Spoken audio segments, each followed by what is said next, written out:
Y hace muy poquito, el 3 de mayo, se conmemoró el Día Mundial de la Libertad de Prensa y queríamos tomar esta efeméride.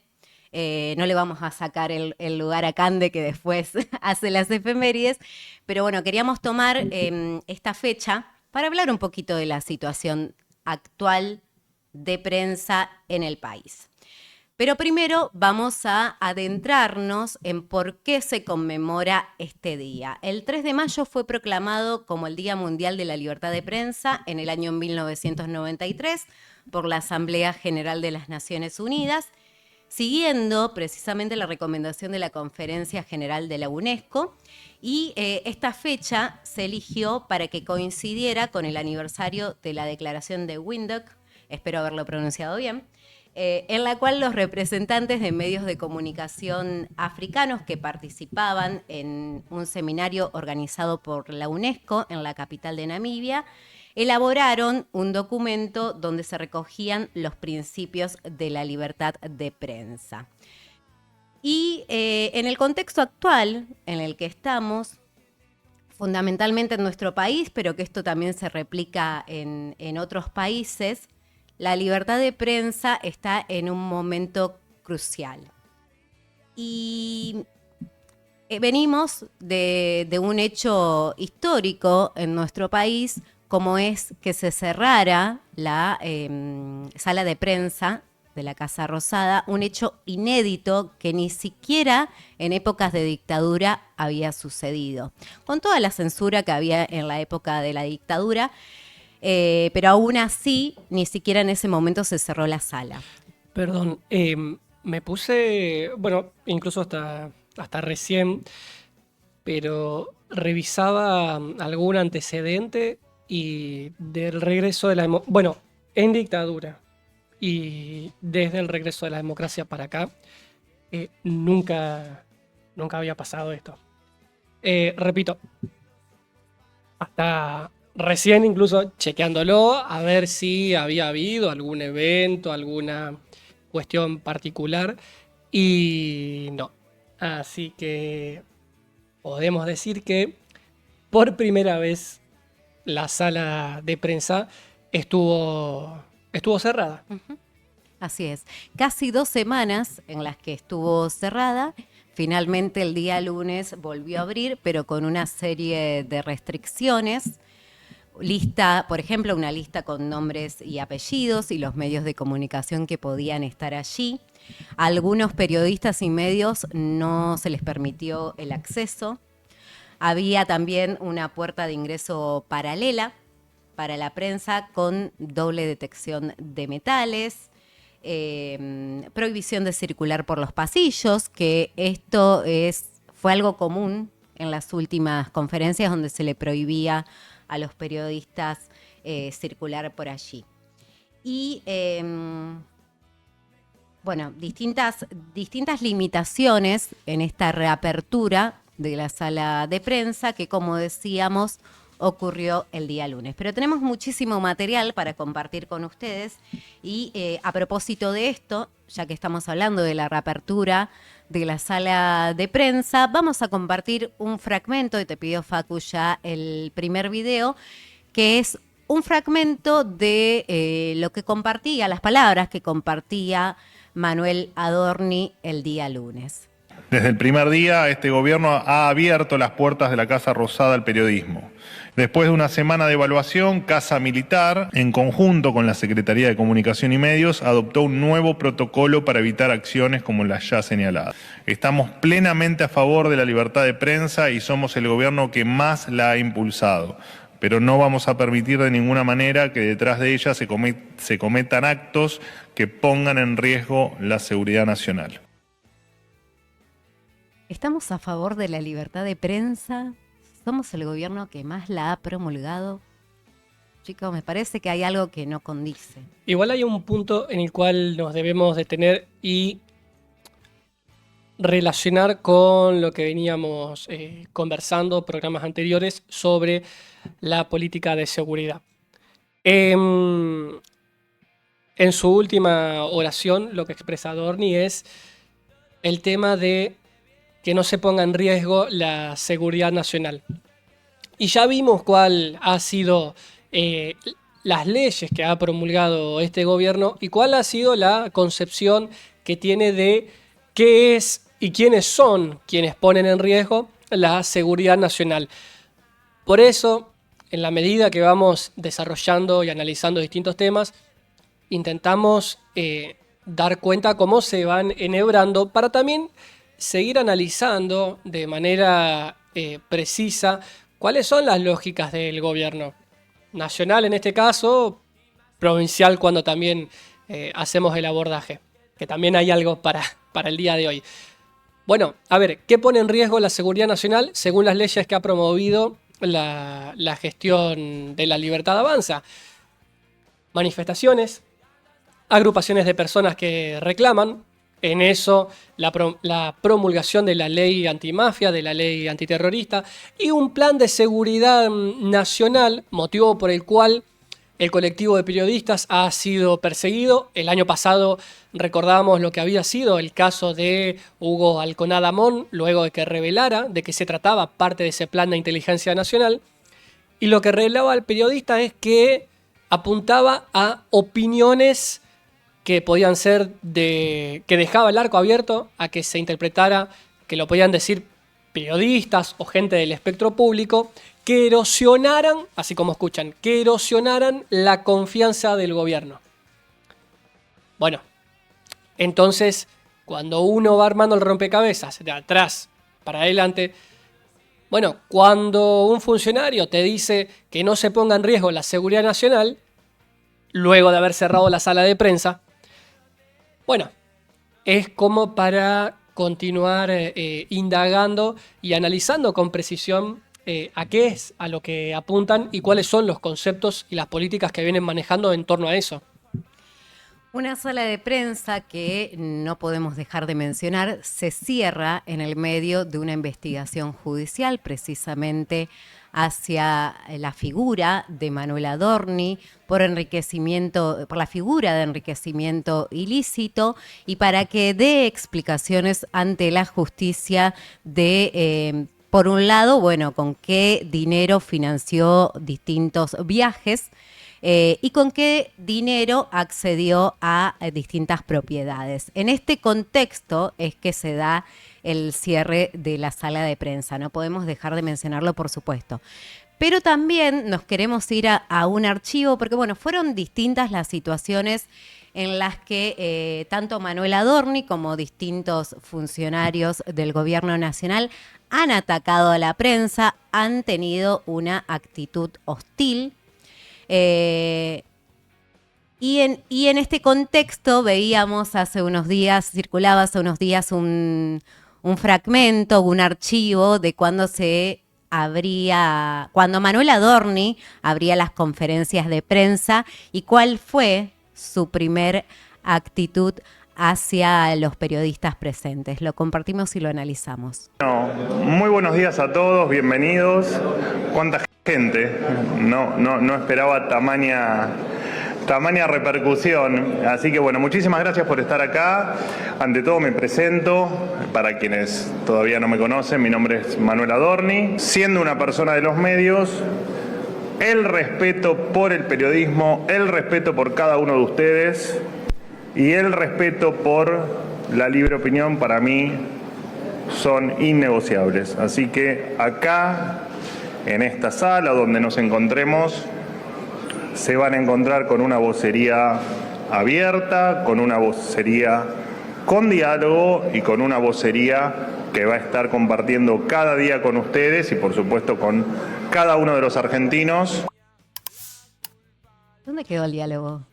Bueno, se van a encontrar con una vocería que va a cerrar la sala de prensa y a acusar de que hay una red de espionaje financiada por algún poder del extranjero y que parece que los colegas, como refería Manuel Adorni, como un hombre que venía de los medios, voy a hacer un pequeño espacio en esto, solo por maldad. Un Manuel Adorni que, si uno indaga un poquito algunos programas que ha tenido y que ha conducido, lo ha hecho realmente muy mal. Así que bueno, no sé si por ahí quedó alguna espina con el ejercicio periodístico. Pero bueno, volviendo al análisis en cuestión, hacer un poco este antes y un después. Primero porque no solo es muy fácil generar contradicción y refutar cierta argumentación o hasta cierta coherencia en alguna de las acciones que tienen algunos de los funcionarios, sino también para que se pueda ver cómo un archivo tan, pero tan reciente va a contramano de lo que de lo que promulgan, de lo que promueven hasta no hace mucho, como fue el por qué se cerraba la sala de prensa. Y lo queremos tomar con precisión y con la altura que merece, porque a lo mejor uno puede caer en banalizarlo un poco y decir, bueno, mirá qué pavos que son, dicen una cosa. Y la verdad que no, porque cuando la gestión tuvo que avanzar en ajustar a fondo todo el área de la economía, de los distintos sectores sociales, también comenzó a recrudecer la violencia en las marchas, comenzaron a salir los protocolos, antipiquete, antimafia, ley de reincidencia, el plan de inteligencia y la sala de prensa cerrada. Y esto también un poco lo grafica, y ya vamos con la tercera imagen que tenemos para el día de hoy.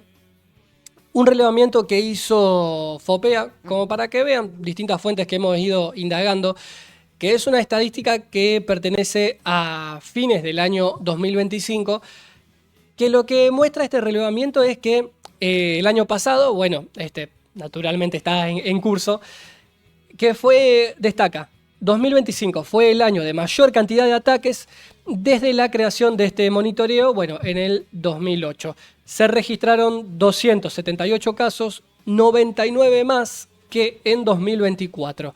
Eso significa que hubo un aumento del 55,30%.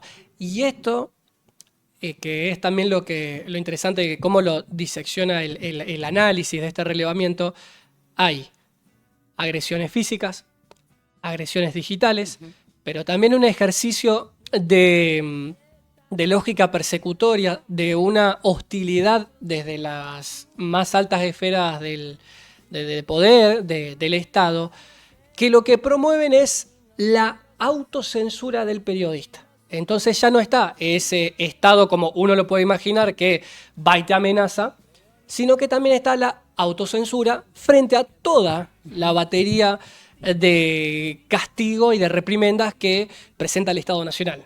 Así es. Este informe que mencionás, Lautaro, del Foro de Periodismo Argentino, fue presentado precisamente el 3 de mayo en el marco del Día Mundial de la Libertad de Prensa, con la efeméride con la que abríamos este comentario. Y es importante destacar que en este tipo de análisis, de informe, hay un gran equipo detrás, conformado por periodistas socios de FOPEA de todo el país, en distintas provincias del país, comentando la situación de libertad de prensa o las situaciones en este caso, de ataques que han vivido en cada una de las provincias. Bueno, vos recién dabas cuenta de algunos de estos ataques digitales, el hostigamiento, la persecución, pero también lo que destaca este informe, que no es algo menor, es, por ejemplo, las limitaciones a la hora de acceder a la información pública. Ustedes saben que todos los periodistas podemos realizar un pedido de acceso a la información pública. De hecho, a través de estos pedidos, por ejemplo, el periodista del Destape, Ari Lijalat, descubrió la cantidad de alimentos retenidos en el Ministerio de Capital Humano. Bueno, ahora hay, a partir de esa investigación, hay distintas limitaciones a la hora de acceder a esta información pública. Y esto no sucede solamente a nivel nacional, sino que a nivel provincial, aquí en la provincia de Santa Fe, también es muy difícil hacer llegar a un pedido de acceso a la información pública. Y este es uno de los debilitamientos precisamente a la hora de hablar de libertad de prensa, porque ¿cómo vamos a hablar de libertad de prensa si tenemos esa limitación de que cuando queremos acceder a una información para una investigación y para informar periodísticamente no se puede llegar a ella? Para hacer este análisis nacional y también provincial, que es con lo que hacemos el enlace aquí, esto que bien decías, Noé, tenemos que referir a lo que fue la reforma de la Constitución en la provincia de Santa Fe, en la cual luego de muchos años, en la cual la Constitución, bueno, no se reformaba, pero Santa Fe finalmente promulga en esta reforma lo que es el acceso el pedido de acceso a la información pública. Pero es un artículo 11, que quedó muy débil finalmente en su concepción, en cuál es el alcance que tiene. Y queremos ser precisos en esto, porque lo hemos analizado el año pasado y traemos un pequeño material de archivo. Un artículo 11, un acceso a la información pública que queda prácticamente magro, cuanto no, pareciera que hasta medio incumplible, ¿no? Queda un poco redactado de manera, no queremos ser irónicos, pero de manera un poco edulcorada de cómo se promueve la libertad de expresión. Pero lo cierto es que la provincia dejó sin debatir un montón de cuestiones. Para ir al archivo, recurrimos a una entrevista que nos van a ver a nosotros un año más jóvenes. Vamos a ver una entrevista que hicimos el año pasado con el abogado en Derechos Humanos, Marcelo Maisonave, que junto a un colectivo de periodistas, de sindicatos, como el caso del Sindicato de Prensa, trabajaron sobre un proyecto que tenía que ver con el acceso a la información pública, la discusión de la libertad de expresión, la democratización en los medios. Bueno, un proyecto que era mucho más amplio, realmente interesante y muy necesario, y finalmente terminó bastante flaco, bastante debilitado. Escuchamos un fragmento de la entrevista que teníamos el año pasado, porque esto nos comentaba al respecto. Lamentablemente el dictamen de mayoría que está siendo impulsado por el oficialismo en la convención no encontró respuesta de varios de los puntos que hemos marcado. Principalmente nos preocupan, por ejemplo, que no se haya tenido en cuenta la situación de los medios comunitarios. No hay ningún tipo de mención a los medios comunitarios sin fines de lucro, tampoco a los medios públicos, a los medios estatales. Esto creemos que puede ser bastante peligroso porque sabemos cómo está el clima político en el país y eventualmente algún proyecto político que impulse una motosierra, por así llamarlo fácilmente, podría echar por tierra varias cosas que se han conseguido, que han evolucionado en materia de medios públicos en Santa Fe. También el acceso a la información pública es un punto que está quedando muy débil en la redacción de la mayoría, porque le da una ventana a los funcionarios públicos muy amplia para rechazar pedidos de información pública. Y la verdad es que la regla debería ser la contraria, que también ese era otro de los principios que queríamos incorporar, que no haya, o sea, que es decir, que haya una expresión que ponga en cuestión la situación de monopolios o oligopolios en la comunicación. Bueno, tampoco se ha incorporado ese principio, que iba de la mano de estas dos variantes, ¿no? Una era la de la pauta oficial, distribuida de manera equitativa y transparente, y la otra era la promoción y el fomento a los medios sin fines de lucro y a los medios estatales. Ahí detallaba el abogado Maisonave los puntos que se habían llevado al debate, pero que finalmente no se tomaron. Uno de ellos mencionaba los monopolios. Hoy en la ciudad de Rosario, la mayoría de los medios está concentrado en una misma persona. Esto lo hemos analizado el año pasado y ya vamos a retomar también en algún momento ese análisis que hicimos. Pero ¿cómo podemos hablar de libertad de prensa si todos los medios están concentrados en una sola persona? Eso por un lado. Y por el otro lado, el abogado mencionaba precisamente el tema del acceso a la información pública y las distintas limitaciones.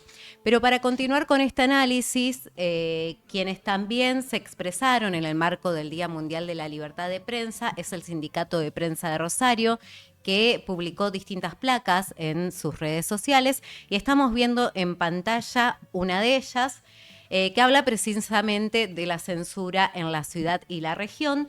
Dice, los trabajadores de prensa de muchos medios recibieron presiones sobre qué publicar, cuándo y dónde por parte del poder político.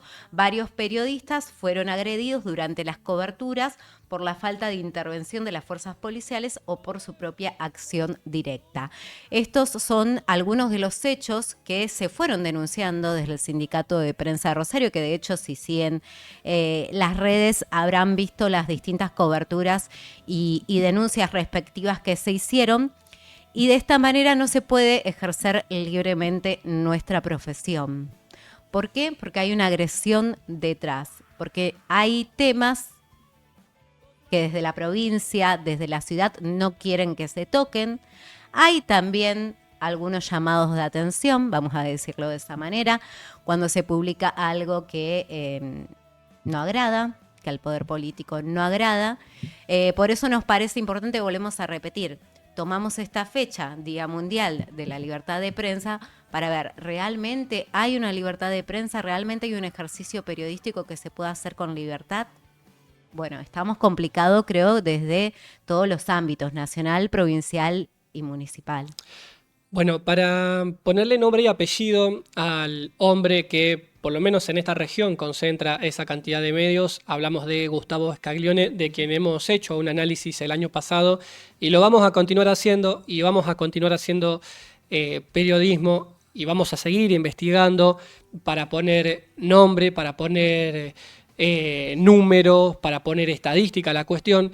Y lo cierto es que como en mucho tiempo pudimos dar cuenta de un mapa, hasta la información que pudimos recolectar de cuál era el ecosistema de medios que se está armando Gustavo Scaglione en la región. Sería una buena pregunta, por ejemplo, hacerle al dueño, empresario de varios medios, si en lugar de ir a pasar tiempo a medios amigos que le digan, bueno, ¿qué radio le gusta? Y él responde, no, en mis medios se publican 2 millones de notas.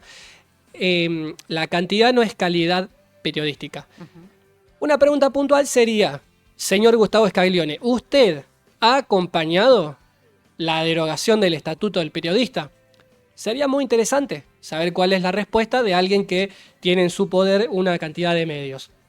Pero bueno, vamos a seguir con el material que tenemos para el día de hoy, porque precisamente en el marco de lo debilitada que está la libertad de expresión, lo débil que queda el periodista en el ejercicio de sus funciones, y más cuando en las asimetrías que hay respecto de un poder político, un poder económico, bueno, supone que hay un derecho y una cobertura legal que nos asiste. Vamos al archivo en la nota en la cual Guillermo Sisman, en ocasión de entrevistar al gobernador Puyaro y a la entonces vice Gisela Scaglia, marco de las elecciones de medio término, bueno, se dio un episodio bastante particular entre el periodista y el gobernador, pero que es necesario continuar trayendo a la memoria para continuar dando cuenta precisamente de este nivel de agresiones y de presiones de un poder político sobre el ejercicio del periodismo. Vemos el video y continuamos. Mandar un paquete de leyes. Para usted, este acusado del crimen de Lucas Ciccarelli no debió haber estado en libertad. A ver, debemos modificar la norma y a eso va Gisela Scaglia al Congreso de la Nación a modificar las normas. Una persona, por más trastornos mentales que pueda tener, si comete 11 delitos graves en un año, a mí y a cualquiera le entiende y le parece que tiene que estar privado de la libertad y en condiciones de detención diferentes porque es un peligro para la sociedad y para los demás, hasta para su propia familia. Entonces digo, pero discutir lo obvio con el kirchnerismo no es discutir lo obvio. Pero porque tiene su complejidad el tema, porque he hablado con jueces que dicen, bueno, pero nosotros lo enviamos a Oliveros para que lo traten y después... pero pará. ¿Qué juez te dijo eso? Porque yo pido el jury. No, si un juez te dijo eso, yo pido el jury. ¿Qué juez te dijo eso? No lo voy bueno, a entonces no me digas eso. Si un juez dijo eso, yo le pido el jury.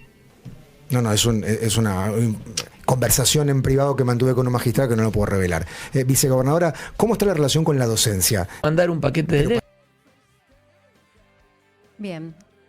Este es uno de los tantos aprietes por parte del gobernador de la provincia de Santa Fe, en este caso el periodista Guillermo Sisman. Acá vimos un fragmento que es cuando el gobernador lo increpa para que el periodista revele su fuente, lo cual está en todo derecho de no hacerlo.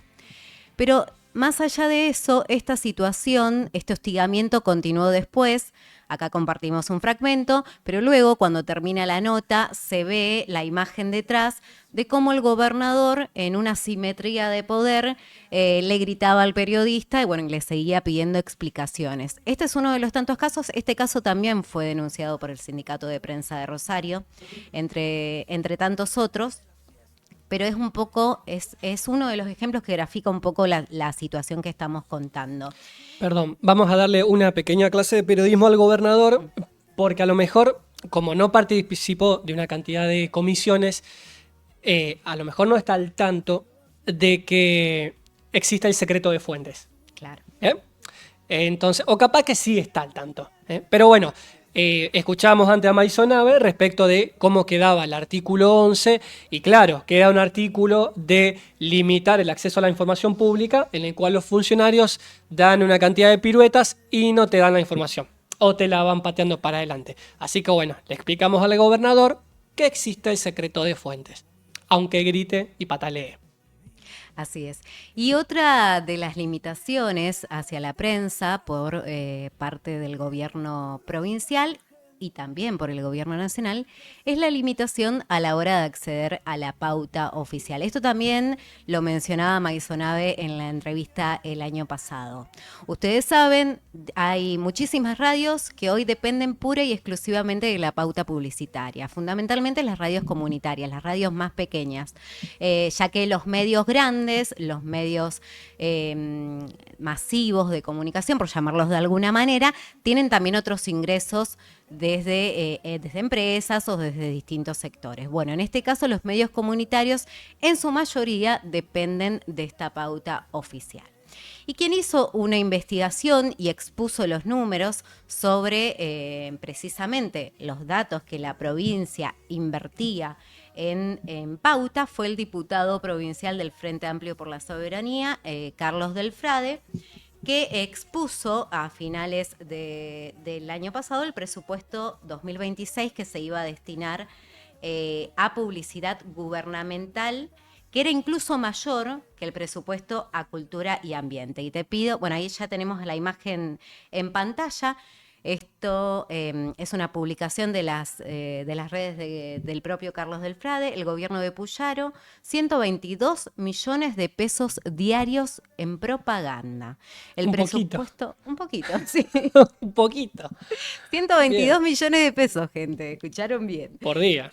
Por día, exacto. El presupuesto provincial de Santa Fe para el año 2026 es de 14 billones. 125.704 millones, 195.000 pesos, una cifra de 14 números. De acuerdo al anexo estadístico 3 del proyecto, se desprenden las partidas vinculadas a publicidad, propaganda e inversiones en fibra óptica en el Poder Ejecutivo, Gobernación, Ministerio de Gobierno e Innovación Pública y Caja de Asistencia Social, que es lo que se conoce como la lotería. Estas partidas representan 122.072.413 pesos por día.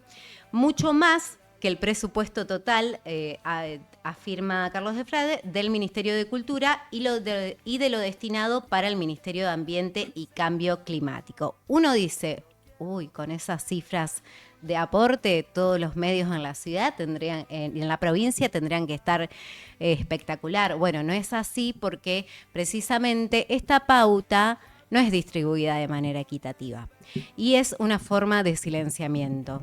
Porque si hay un medio que informa, que comunica algo que el gobierno provincial no quiere que se informe, bueno, la solución es sacar esa pauta oficial y es una manera de censura. Y de autocensura, porque muchos medios se terminan autocensurando precisamente porque dependen de ese ingreso para poder subsistir. Bueno, estos números grafican claramente, y si uno ingresa, porque ustedes dirán, bueno, están estos datos, pero hay que ver qué dice la provincia. Bueno, si uno ingresa a la página oficial de la provincia de Santa Fe, el último registro de la pauta distribuida es del 2023. 2023.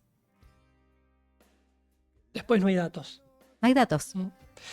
Bueno, esa también es una muestra de la poca transparencia que se maneja desde sus canales oficiales o institucionales, porque uno va viendo el recorrido que hay desde, uno entra a la provincia, sector publicidad, y comienza a encontrar los años 2017, 18, hasta llegar a 2023. Para que si uno quiere ir a chequear con lo que se encuentra.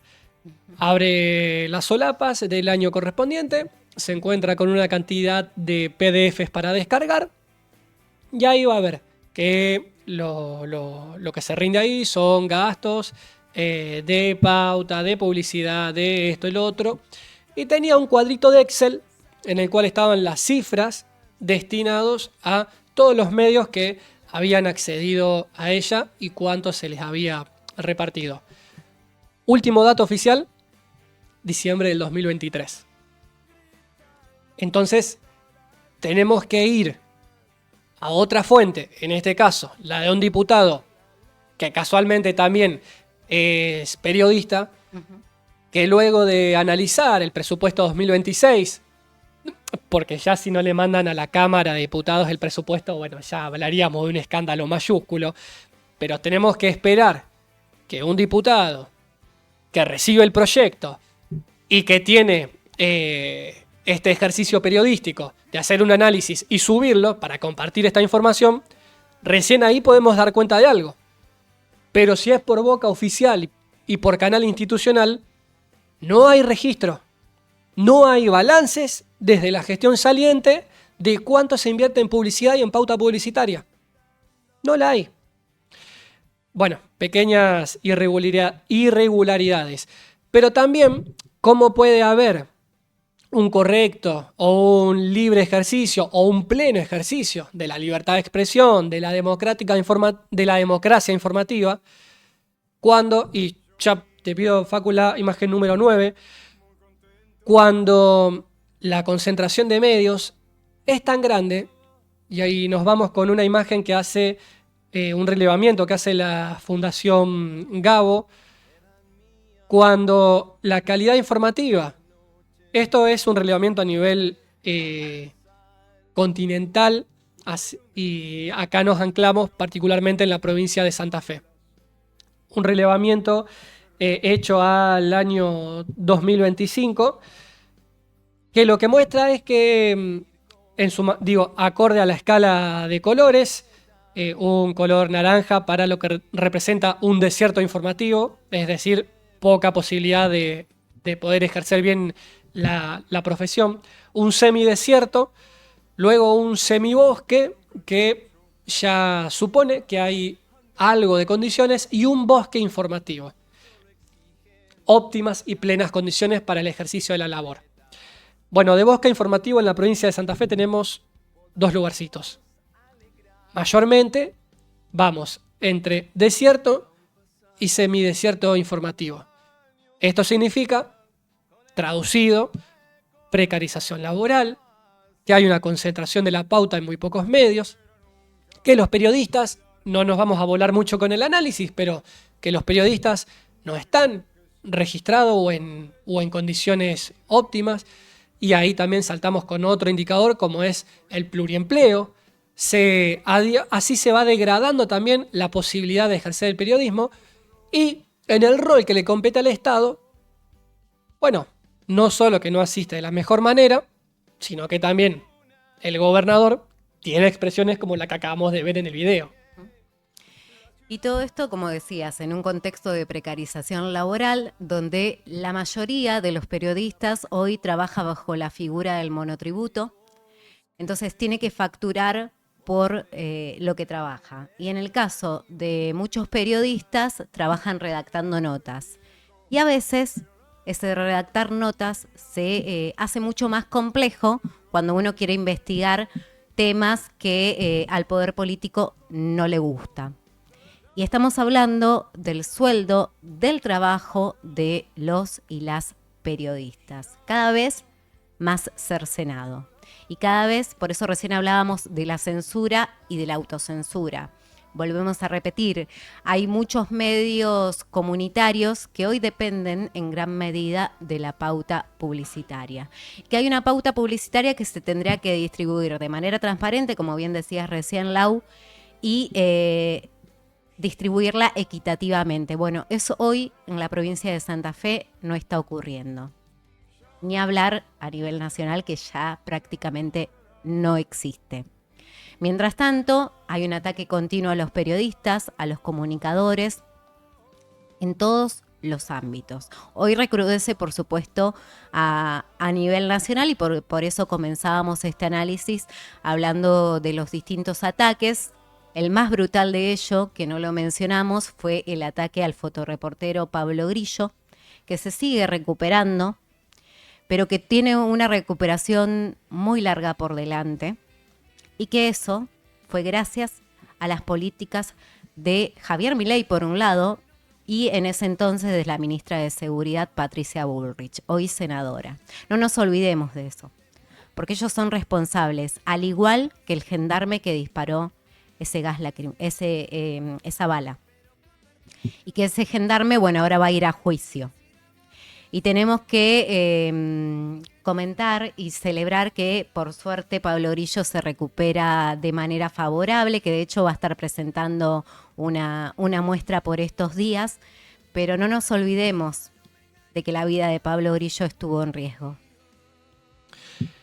Ya 3 días de que pasara el Día de la Libertad de Expresión, con todo este material que analizamos, nos continuamos preguntando si en medio de ajuste, precarización laboral, persecución, concentración de medios y la poca transparencia que promulgan, que promueven los estados, el caso provincial con Maximiliano Puyaro, el caso nacional con Javier Milei, nos continuamos preguntando de qué manera se puede ejercer la profesión periodística. Sabemos cómo hacerlo.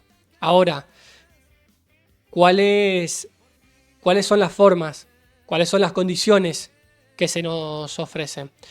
Por eso nos parecía pertinente a este momento que estamos atravesando en la Argentina, pero anclado en los medios de comunicación, que el Estado nacional y provincial, por este tiempo que corren, lo que están haciendo es armar una ingeniería, es armar una arquitectura para asfixiar.